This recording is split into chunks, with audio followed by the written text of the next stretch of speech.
নারায়ে তাকবীর। মুসলিম সমাজ আজকে যেভাবে প্রোটেস্ট করছে, সেই সঙ্গে আমাদের সনাতন ধর্মের মায়ের সন্তানরাও প্রোটেস্ট করছে। কারণ কি জানেন? হাতের কিন্তু 5টা আঙুল সমান হয় না। আমাদের সনাতন ধর্মের সবাই কিন্তু সাম্প্রদায়িক না। আমাদের সনাতন ধর্মের সকলেই কিন্তু ওই মন্দির মসজিদ ডিভাইডেড করাকে পছন্দ করে না। আজকে আমি প্রতিবাদ করতে কেন বাধ্য হয়েছি? আমরা ইতিহাস পড়েছি, আমরা ইতিহাস পড়ে জেনেছি আমাদের ইতিহাস আমাদের কি ভারতবর্ষের।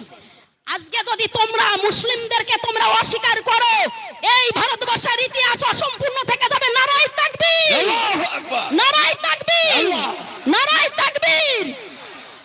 আমাদের স্বামীজি বলেছিলেন 1893 সালে 11 সেপ্টেম্বর আমেরিকা শিকাগো শহরে যে নিজের ধর্মের প্রতি আস্থাশীল হতে, অন্য ধর্মের প্রতি শ্রদ্ধাশীল হতে। আমাদের ধর্মে কিন্তু এইটা কিন্তু লেখা নেই। সনাতন ধর্মে কাটো, মারো, খুন করো, অশান্তি করো, ডোমেস্টিক ভায়োলেন্স সৃষ্টি করো, আমাদের সনাতন ধর্মে নেই। আজকে ইসলাম ধর্মেও সেটা কিন্তু নেই, খ্রিস্টানদের ধর্মেও নেই, শিখ ধর্মেও নেই। প্রত্যেকটা ধর্মে একতা, ঐক্যতা, ভালোবাসা, মিলন বন্ধনের কথা লেখা আছে। নারায়ে তাকবীর, নারায়ে তাকবীর, নারায়ে তাকবীর। আমরা এই ভারতবর্ষের মাটিকে রক্ষা করার জন্য যদি আমাদের হিন্দু, মুসলিম, শিখ, ইসাই প্রত্যেককে রক্ত দিতে মাটি আমরা ভিজিয়ে দেব, তবু আমাদের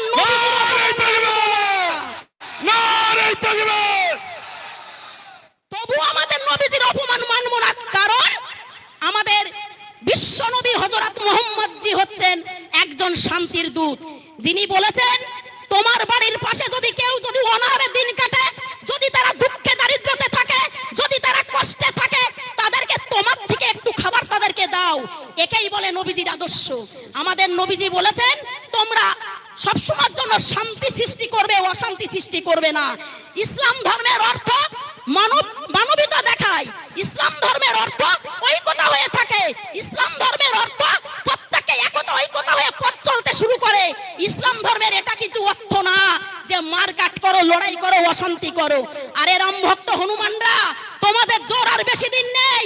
2024 সালে এই ভারতবর্ষের 138 কোটি জনগণ ঘাড় ধরে নামিয়ে দেবে পার্লামেন্টে। নারায়ে তাকবীর, নারায়ে তাকবীর বলুন না জোরে।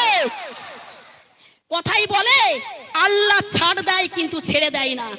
এই প্রতিবাদ একদিন ওই আল্লাহর দরজায় যাবে, এই প্রতিবাদ আমার ঈশ্বরের দরজায় যাবে, এই প্রতিবাদ আমার যেসব মুসলিম সমাজের ভাইয়েরা, দাদারা, গুরুজনেরা দুঃখের মধ্যে দিন কাটাচ্ছে, তাদের সেই দিনটা, সেই প্রতিবাদটা যখন তাদের মধ্যে পৌঁছাবে, তারা যখন সফলতা হবে, প্রত্যেকেই শান্তি পাবে। তার জন্য আমার এই ভারতবর্ষের প্রত্যেক সম্প্রদায়ের মায়ের সন্তানদের আমি একতা, ঐক্যতা হতে বলবো।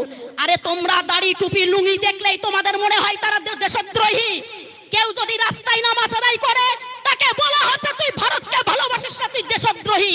আর ভারতীয় জনতা পার্টি যদি AK-47 নিয়ে যদি গুলি করে কাউকে খুন করে, সেইটা বলা হচ্ছে তারা নাকি দেশপ্রেমী, তারা নাকি মাটিপ্রেমী, তারা নাকি সমাজপ্রেমী। নারায়ে তাকবীর, আল্লাহু আকবার, নারায়ে তাকবীর, নারায়ে তাকবীর। আমি কয়েকজনের কথা আমি শুনেছি।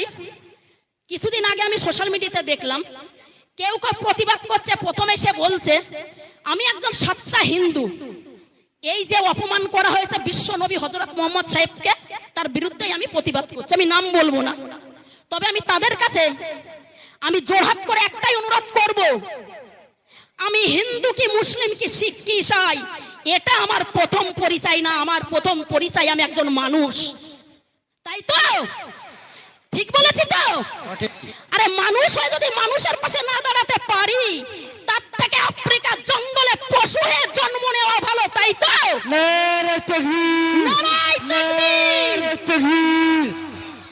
নূপুর শর্মাকে আমি একটা কথা বলতে চাই, আমার এই বক্তব্য যদি তার অবধি যায়, বা আমাদের যেসব মহামান্য সব মাননীয়রা সব বসে আছেন, সম্মানীয় ব্যক্তিগণ, যাদেরকে এক কথায় সকলেই চেনেন, যাদেরকে প্রত্যেকেই শ্রদ্ধা ভক্তি করেন, এনাদের বক্তব্য যদি ওর অবধি পৌঁছায়, আমি শুধু একটা কথাই বলবো যে নূপুর শর্মা, তুমি যদি ভেবে থাকো যে তুমি কপালে তিলক কেটে হিন্দুগিরি দেখাবে, সেই হিন্দুগিরি দেখাতে কিন্তু পারবে না। কারণ এই মাটিতে একদিকে মন্দিরে পুজো হয়, আর একদিকে মসজিদে আজান হয়, একদিকে যিশুকে প্রে করা হয়, একদিকে গুরু নানককে স্মরণ করা হয়।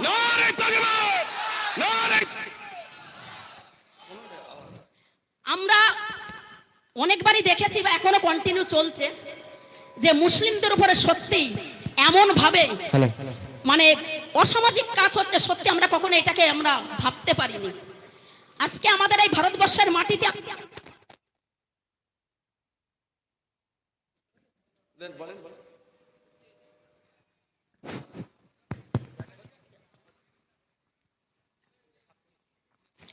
আমাদের এই মাটিতে এইভাবে শিশু